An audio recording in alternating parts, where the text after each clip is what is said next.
Soviet regime planned to send nuclear-powered submarines to Cuban waters. The Soviets called these patrols war patrols. To them, we were at a state of war, and they took this very, very seriously. Hello everyone. Since the 1960s, submarines capable of carrying nuclear ballistic missiles have become an indispensable part of the navies of the two superpowers, the United States and the Soviet Union, due to their short range. The first Soviet submarines designed to be equipped with such weapons were forced to stand guard near the coast. On February 24, 1968, the diesel-electric submarine, K-129, carrying 2 torpedoes and 3 nuclear-tipped missiles departed on a mission from Avatra Bay in Kamchatka. The K-129 was ordered on March 13, 1998 at the Konsumus shipyard. It carried 2,800 tons of water. The most formidable weapon on board was 3 missile launchers with a total of 21 missiles. The R-21 was the first Soviet missile that could be launched from a submarine with a range of 1,670 kilometers and a nuclear warhead with a yield of 1 megaton. It was launched on May 16, 1959, with the certificate signed on 31 December 1959 and assigned to the 123rd Brigade of the 40th Division of the Soviet Pacific Fleet at Plady Vortex in 1960. The ship was assigned to the 15th Submarine Squadron, based at the RIC Naval Base in Kamchatka, after undergoing a modernization under Project 629A at Databot in Vladivostok. K-129 was recommissioned and carried out 2 combat patrols with internal ballistic missiles lasting 70 days in 1967. In January 1968, K-129 was assigned to the 15th Submarine Squadron as part of the 29th Ballistic Missile Division at Rabachi and commanded by Admiral Victor Odigallo. In February of the same year, K-129 was assigned to the 2nd Patrol and was scheduled to end in May 1968 on 24th of February. In 1968, the submarine K-129, number 722, with 98 crew members, was ordered to leave the base of Rybachi in the Kamchatka Peninsula in the far east of Russia to conduct an underwater patrol for a period of 2 weeks. The ship was commanded by Captain Vladimir Koza. After leaving the base, the submarine K-129 began to dive to check the machinery, then surfaced and contacted the command center to report that everything was fine. The ship switched to a limited communication state to carry out the mission. As usual, the secret patrol was planned. The submarine K-129 would contact the command center when it crossed the 180-degree meridian and further when it reached the patrol area. However, the K-129 missed 2 scheduled regular communications. By mid-March 1968, the Soviet naval commanders in Kamchatka were worried that the K-129 had missed 2 scheduled radio communications immediately. They asked the information department to send a message to the command center. K-129 allowed to open normal communication, bypassing silent mode to contact headquarters after no one from K-129 command in Kamthat. Khan decided to make emergency contact with the K-129 but remained silent. Command in Kamthat, SA sent out an urgent message to retrieve the K-129, which went missing in the 3rd week of March 1968. Large-scale search operations by the Soviet Navy were immediately deployed balloon button in the form of reconnaissance aircraft exercises. More than 280 sorties. The sea area where the submarine was believed to be in distress was searched with a group of 30 ships, including a rescue ship, oceanographic research ship, and an ice gun ship. They took water samples in the hope of finding traces of radiation, searching for oil slicks on the ocean surface. The search was deployed for 73 days, but the area where the disaster could have occurred was too vast, and the Soviet Union did not have any means better capable of clarifying the fate of the submarine. Missing the whole incident was kept strictly confidential. No announcement was made to the media in the fall of 1968. The relatives of the sailors were informed that they had died in action. The Soviets concealed the truth about the submarine's disappearance from the world, quietly deleted the K-129 from the Navy register. However, despite all efforts by the Soviets to keep the tragedy in the Pacific secret, the Americans seem to have known about the incident after analyzing the data obtained. American experts recorded the sound of a single explosion in a conditional location with an area of about 80 kilometers, very close to the 180th meridian, about 2,000 kilometers north of Midway Atoll. According to this data, They judged that it was the K-129 and suspected that the ship had been in trouble since March 7, 1968. One day before the next communication session, the Soviet Navy's deployment of irregular forces was analyzed by U.S. intelligence as possibly a response to a submarine disappearance. The U.S. underwater sound surveillance system in the North Pacific was alerted and asked to review the March 8 recording to check for any unusual signals, according to ProShow, former sound analyst of the U.S. Navy's Office of Intelligence. The post-search sound surveillance system in the North Pacific recorded an unusual signal on March 8, 1968 to March 11, 1968. The post-search network continued to record another unusual sound that could be an explosion followed by a series of other creepy sounds, thanks to the SOSU system combined with the triangulation method. The U.S. Navy identified the suspected sinking point at 40 degrees north latitude, 180 degrees east longitude.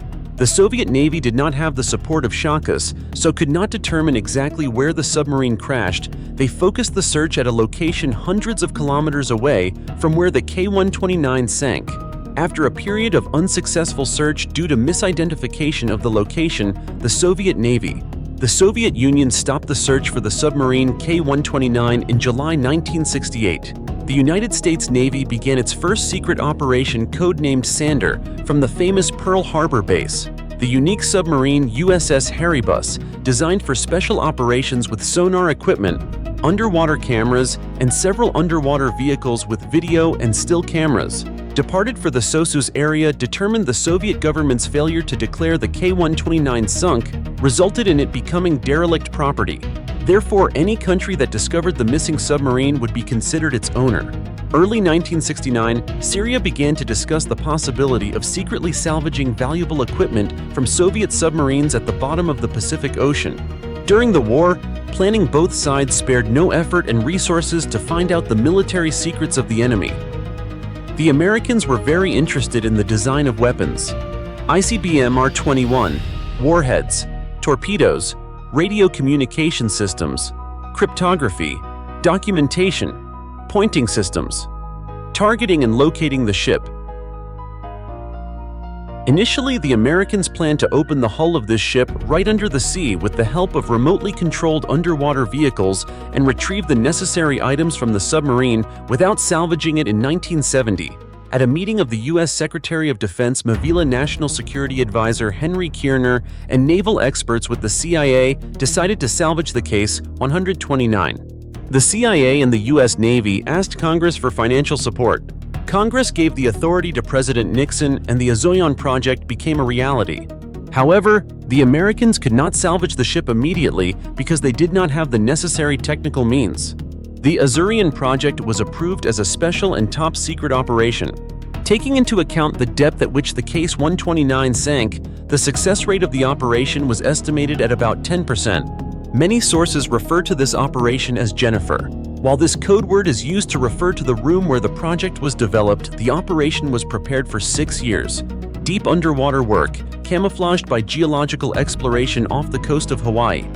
2,800 km by specialized ship Hill's Lower Explorer. The initial idea was to use rocket or underwater balloon to pull the wreck, but experts later found it was not feasible.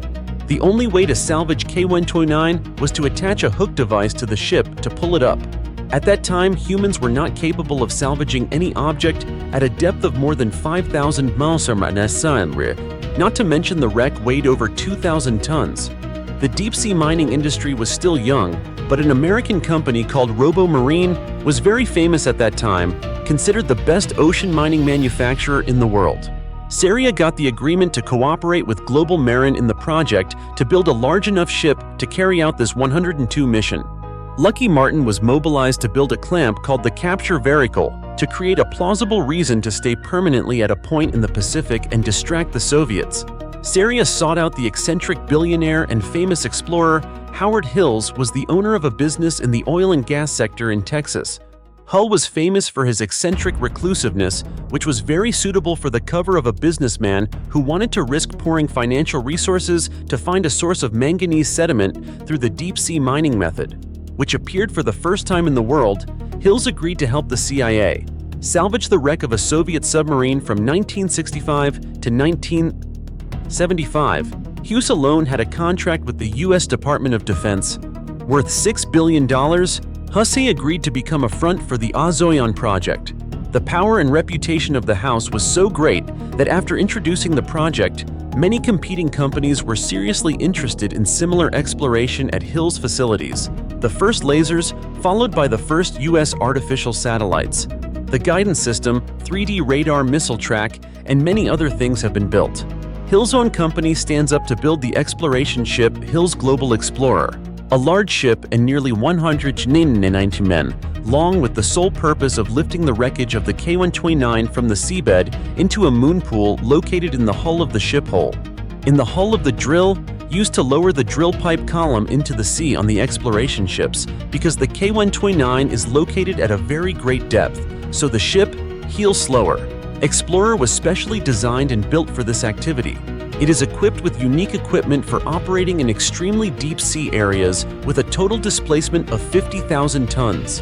The journey of the Hill's Global Explorer to the area of the K-129 wreck took nearly a year.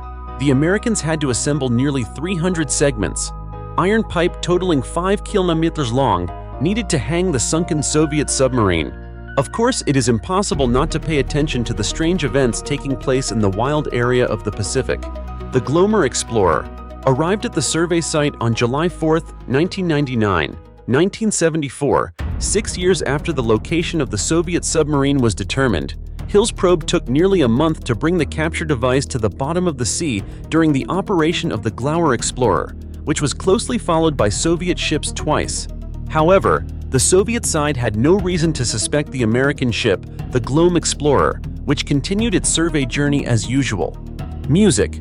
On August 9, 1974, most Americans focused on President Richard Nixon's resignation in shame, but at the same time, in the middle of the vast ocean of the world, more than 178 American workers were carrying out one of the most daring operations in history.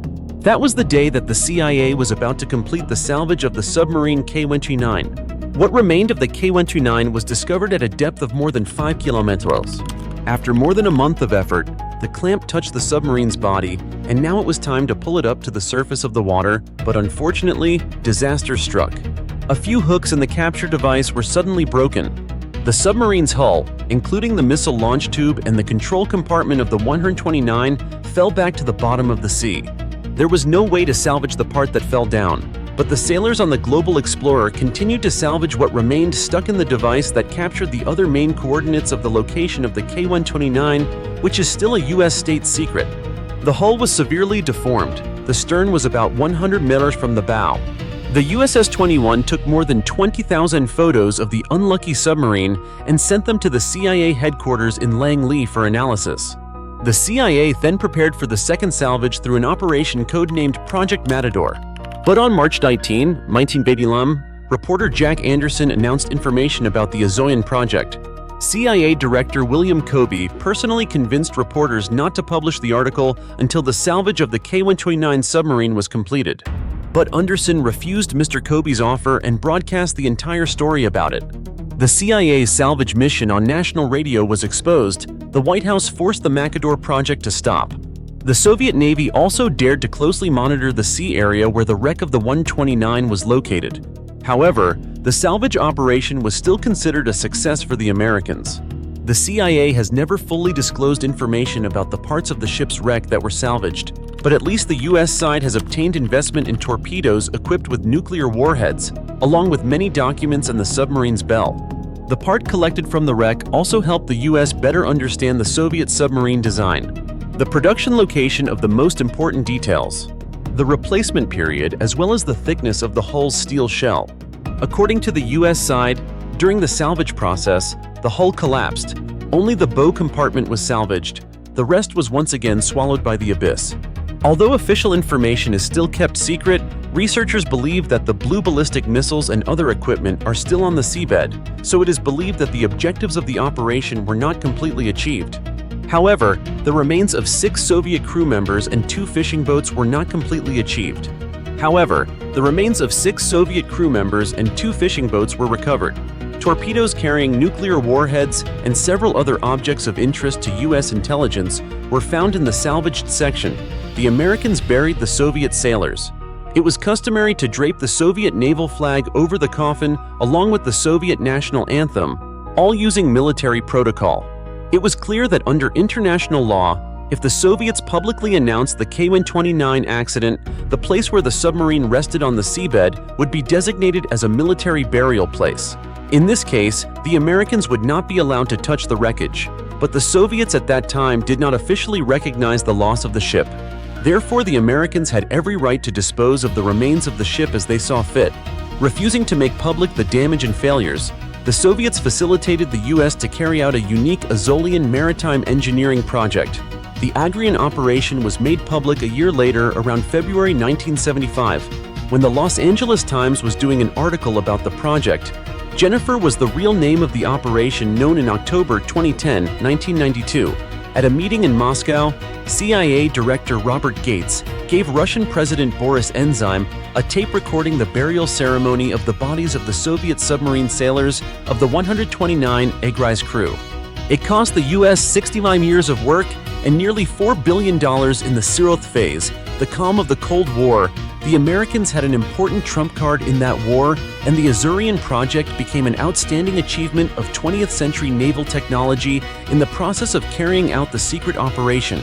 Salvage 129 CIA officials also faced a diplomatic dilemma in the spring of 1975 under pressure from the Soviet ambassador to the U.S. and the Freedom of Information Act, FOA, from journalists. The CIA wanted to avoid directly admitting that they had illegally stolen a submarine despite the Soviet Union's vigilance, but was still obliged to respond in some way. A senior official recalled that, of course, the U.S. government did not want to embarrass the Soviet Union. Weak because if it did so, it would be like Washington really pushing the diplomatic relationship between the two countries into a dead end. In other words, the Soviet leadership could respond through sanctions or attack U.S. territory in an effort to implement this diplomatic tightening measure. At the same time, in compliance with the requirements of the FOIA, it did not officially deny or confirm. Historian Thought Bennis commented that the incident about the Azorian project led to an intelligence war. Tensions between the Soviet Union and the United States with extremely dramatic tit-for-tat attacks.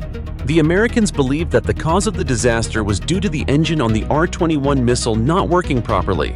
Some hypotheses from the Soviet side suggested that the ship sank while charging the battery due to a technical failure of the air supply valve, which is crucial for the diesel engine. The fuel explosion on the missile occurred at depth due to many errors arising on the ship with technical problems. Another hypothesis suggested that the K-129 had an accident due to a collision with another ship, possibly a submarine. America is chasing it. This argument is supported by conspiracy theorists because just a week after the Soviet ship 129 went missing, the American submarine USS arrived at the Japanese naval base for Kosuka. Then a photo appeared in one of the local newspapers showing some damage in the rudder area of the ship, leading many sources to claim that it was due to a most likely accidental collision with the K-129. These types of incidents were actually not uncommon during the Cold War. American and Soviet submarines, when chasing each other, sometimes approached at very close range. However, whether the American suite could have caused such catastrophic damage to the Soviet ship when it came ashore with just a bent periscope is still a matter of debate. But according to the explanation of the USS Warfy, they collided with an iceberg, several thousand nautical miles from where the wreck of the K-129 lies to this day. The real cause of the tragedy remains a subject of much debate. If you see this video is useful, please share and give it a like on the screen. Are some other cool videos for you? Please choose. Click on it to continue enjoying, and see you in the next videos.